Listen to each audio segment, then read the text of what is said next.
Hi, I'm Gabriele and this is the first development vlog for my game.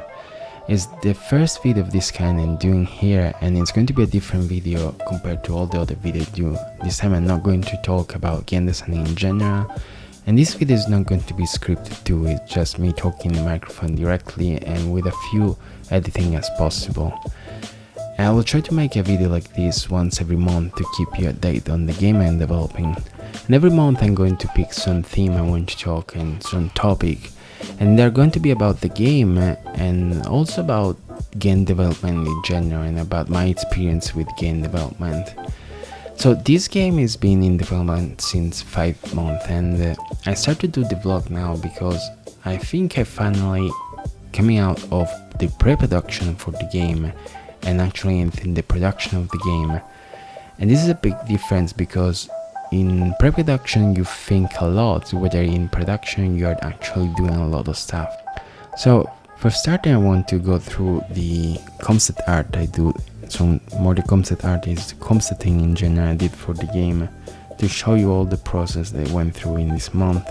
And it all started by doing some simple drawing of the game, and the idea is that you gather all the idea you have about the game and you try to actually have an idea, a concrete idea of what the game will look like and how it's going to play and how you put together all the aspects of the game.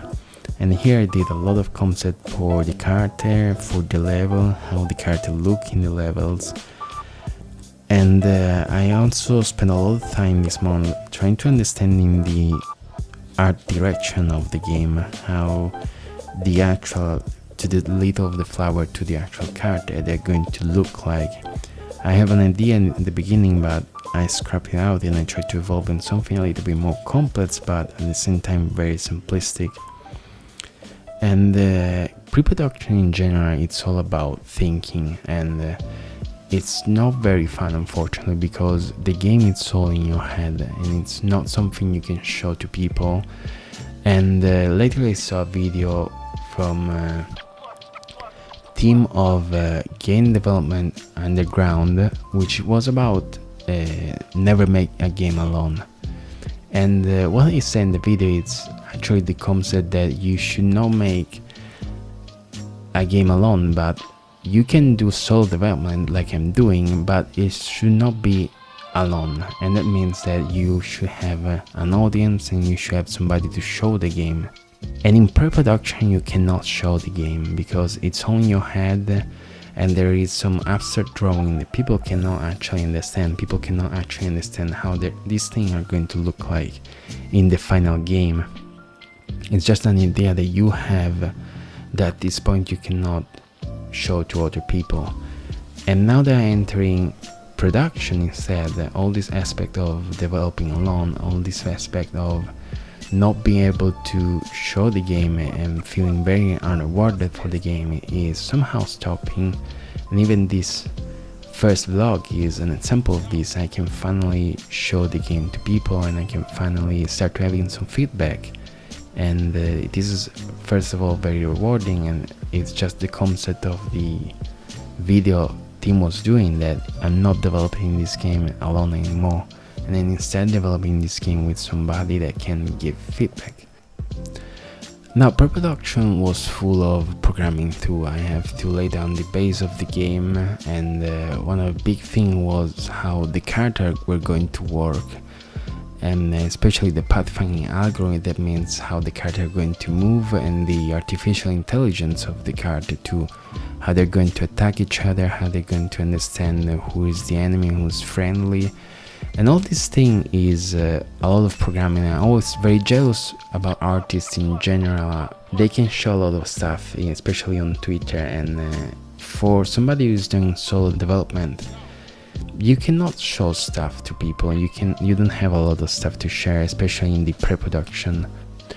But now I started to developing a lot of assets for the game, and that's why I consider that the game is entering the production. I know what I'm doing and I don't have to think a lot about the stuff I have to do. It's just opening Blender and developing the game with Unreal Engine and Blender mostly. And I can start animating stuff, or I can start developing stuff more directly. and it's way more rewarding, and again I have stuff to show at this point. So lately I started to do the first real character for the game, and it's very simple, and you can see here in motion. And one of the best thing about this character was the particle effect I did for the attack. It's the first particle I did for the game, and I actually based this effect on a talk by one of the visual effect designers of the Apple III, and it worked basically by layering texture one behind the other and using some projector of the animation on this texture, and I modified a little bit, and the result was actually really good. And the good thing about this is that it's just a base of an effect, and I can reuse this to do a lot of stuff. And here you can see how I reused the fire to do all the attack for this character. And I did the initial animation of the attack with all the particle clustering together, and then all the flame attack and the explosion. It's all based on one single particle effect, and then I can change the color, I can change the speed and the direction. I'm using as much as possible the cascade, the particle system of Unreal Engine 4, which it's very complex, but it's also very powerful at the same time. Now that I started to get into it, I discovered that they're actually changing with a new system called Niagara, but it's still very good, and it's very flexible first of all, but you have to mess a lot with curve, and the interface is not really good for the curve, but the final result is really good anyway.